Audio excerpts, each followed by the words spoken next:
Oke, bismillahirrahmanirrahim. Assalamualaikum warahmatullahi wabarakatuh. Bismillah, alhamdulillah, wassalatu wassalamu ala rasulillah wa ala alihi wa sahbihi wa mawalah amma ba'du, alhamdulillah wa syukru ala ni'amillah. Pada pertemuan kali ini kita masih bisa dipertemukan oleh Allah walaupun dalam daring online ini dalam keadaan sehat walafiat. Mudah-mudahan Allah masih memberikan kepada kita, mudah-mudahan Allah tetap memberikan kepada kita nikmat iman Islam sampai kita meninggal dunia. Amin ya Allah ya rabbal alamin. Oke, kali ini kita akan menginjak konsep sejarah Indonesia, pembabakan kehidupan prasejarah di Indonesia atau zaman batu. Batu disebut juga lithik. Nah, itu bahasa Inggrisnya batu, lithik ya. Lithikum gitu ya, batu ya. Nah, itu. Nah, berdasarkan alat-alat kehidupannya, maka zaman batu dibagi menjadi dua zaman. Yang pertama ada food gathering, yang kedua ada food producing. Food gathering artinya berburu dan mengumpulkan makanan. Ada Paleolithikum zaman batu tua, ada Mesolithikum zaman batu madia. Dan kalau food producing artinya Neolithikum zaman batu muda dan Megalithicum zaman batu besar. Ada zaman logam, zaman besi, perunggu dan tembaga. Ingat kalian semua ini hanya sebatas pengetahuan umum saja. Kita hargai para sejarawan yang telah dan para ilmuwan yang telah menyusun kehidupan masa praaksara, dan semuanya juga oleh para sejarawan masih diperkirakan, namun nah itu ya. Dan memang hakikatnya Allah Subhanahu wa taala yang Maha tahu, dan hakikatnya Allah telah memberikan ilmu kepada Nabi Adam alaihissalam, wa 'allamal Adam al asma kullaha. Dan Nabi Adam pun itu sudah manusia ahsanul khuluq, manusia sebaik-baiknya bentuk, sama seperti kita sekarang ini. Namun pada masa praksara ini kita hanya sebatas pengetahuan umum saja. Jangan dijadikan suatu hal yang memang menjadikan apa ya? Jadi intinya manusia itu memang tidak langsung menemukan mobil, tapi berkembang secara dinamis seperti itu. Namun manusia tidak berevolusi dari apapun, tetap manusia itu sempurna dari dulu seperti itu. Itu harus dicamkan oleh umat Islam semuanya. Oke, yang pertama kita bahas zaman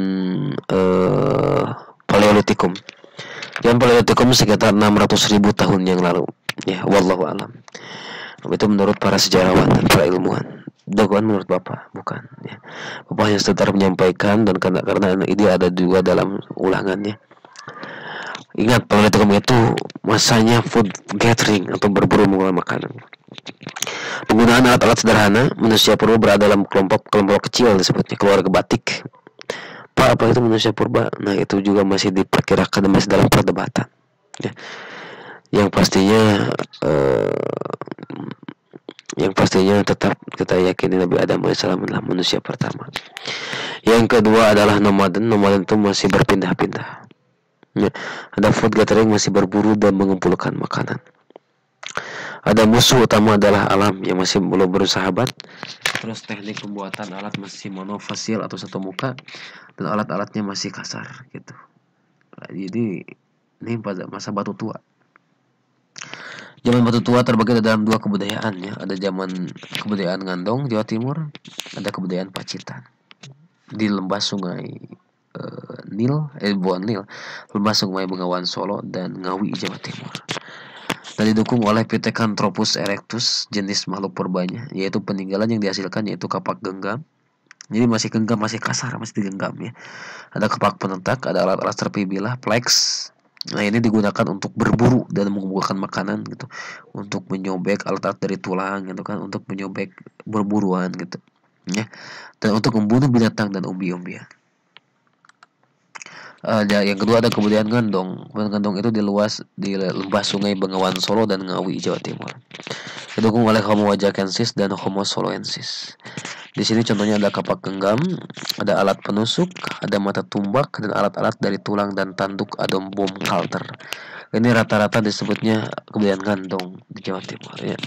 Ditemukannya rata-rata di lembah sungai Bengawan Solo dan Ngawi. Kapak genggam, alat penusuk, mata tumbak, dan alat dari tulang dan tanduk. Next ya. Yang kedua ada zaman Mesolitikum. Zaman Mesolitikum zaman batu tengah atau zaman batu madia.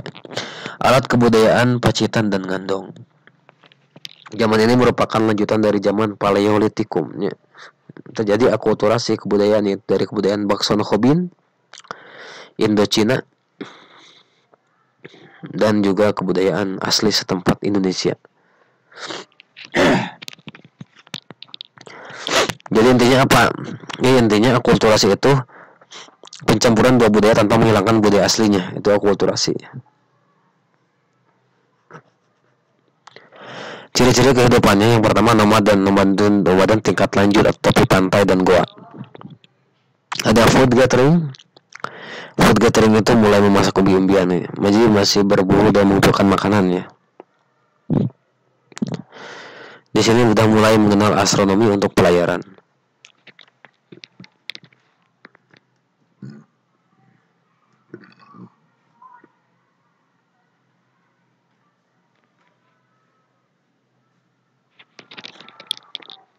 Dan disebut juga nomaden tingkat lanjutnya. Peninggalannya ada berupa plex ya atau mikrolit, mata panah bergerigi ya. Jadi mikrolit itu adalah sebuah sebuah alat ya, mikrolitnya.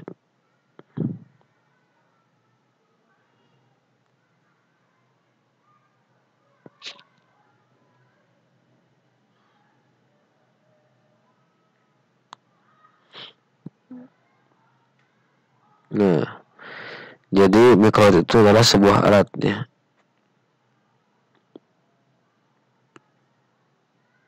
Nah,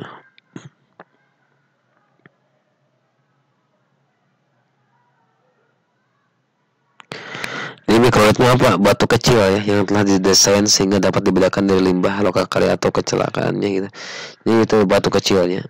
Itu mikrolit. Mikro ada makro ada mikro. Ada mata panah bergerigi, ada kapak Sumatera. Nah ini yang paling penting zaman Mesolitikum, kalian ingat. Ada abris saus roch, yaitu lukisan cap tangan di goa. Ada kejoken modinger atau sampah dapur dari Bukit Kerang. Nah, itu yang paling penting kan sering muncul di soal-soal zaman Mesolitikum. Yang ketiga zaman Neolitikum. Zaman Neolitikum adalah zaman batu baru atau zaman batu muda. Disebut sebagai zaman revolusi kehidupan purbakala. Mengapa? Karena perpindahan dari zaman food gathering ke food producing, itu intinya ya. Dan di sini alat-alatnya sudah harus di zaman Neolitikum dan sudah food producing. Artinya food producing itu apa? Menetap dan bercocok tanam, gitu ya. Berarti di sini sudah sedentar. Ingat ya, tulis oleh kalian sedentar. Sedentar itu sudah menetap. Alam sudah mulai ditaklukkan, manusia purba sudah hidup dalam kelompok yang lebih besar dan suku. Ciri khas utama adalah hidup menetap dan bercocok tanam, food producing, konsep astronomi dan musim tanam.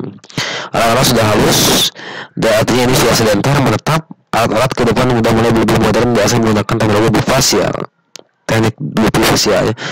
Peninggalannya contoh ini penting sekali ya, garis bawah oleh kalian ada peninggalannya, ada kapak lonjong, kapak persegi dan beliung persegi.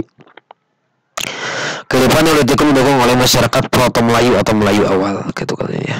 Nah, ingat ya, sedentar itu menetap. Ada zaman Megalitikum. Zaman Megalitikum artinya zaman batu besar. Ya. Mega itu besar. Ada zaman peralihan teknologi akhir zaman batu. Masyarakatnya sudah ada dalam kelompok-kelompok besar, suku-suku. Contoh memiliki sistem kepercayaan animisme, dinamisme, dan totemisme. Animisme percaya terhadap ruh, ya. Dinamisme terhadap benda. Kalau totemisme itu terhadap hewan, ya. Jadi menunjuk suatu kepercayaan agama yang hidup berada sebuah komunitas organisasinya. Totemisme, ya. Lupa ulang lagi. Animisme kepercayaan akan adanya roh makhluk halus. Totemisme kepercayaan daya kekuatan dikandung sebuah benda makhluk hidup selain manusia seperti hewan atau benda pohon misalnya. Kalau animisme terhadap, ya, kalau dinamisme terhadap menepati benda-benda, contoh pohon keramat ya. Kalau totemisme terhadap hewan, maksudnya itu benar ya. Nah ini naudzubillah ya, itu isme itu yang musyrik ya. Alat-alat pendukung kehidupannya sangat erat dengan sistem kepercayaan. Contoh peninggalannya ada dolmen meja sajian, ada menhir tugu batu, ada waruga kubur batu, ada sarkofagus peti batu, ada yang berundak bangunan menjulang ke atas, atau seperti arca menjulang ke atas, atau bangunan yang ke atas dan arca batu. Itu zaman megalitik. Zaman logam atau perundagian, undagi tembaga perunggu besi. Kehidupan sosial mulai berkelompok besar, mulai mengenal adanya kepercayaan, gitu, mulai mengenal warna-warna, membuat alat-alat logam, rumah kayu, kerabat, perhiasan. Undagi apa? Jadi mengapa disebut perundagian? Karena waktu itu ada pembuat barang-barang yang menguasai teknik membuat dari logam. Disebutlah undagi, gitu. Ada dua teknik jenis utama dalam membuat barang-barang dari logam, yaitu teknik cetak tuang, Echai Verdu, ada teknik bivalve, teknik dua setangkup. Nah ini penting sekali nih, benda-benda peninggalannya ada Nekara, ya, ada Moko. Kalian cek aja di Google ya gambar-gambarnya. Ada kapak perunggu, bejana perunggu, petong perunggu, gelang dan cincin perunggu, alat-alat dari besi dan gerabah. Nah itu zaman perundagian. Oke, selesai zaman batu tua sampai perundagian. Alhamdulillahirrahmanirrahim. Memang ada manfaatnya. Sekian dari Bapak untuk zaman arkeologi zaman batu ini. Terima kasih perhatiannya. Wassalamualaikum warahmatullahi wabarakatuh.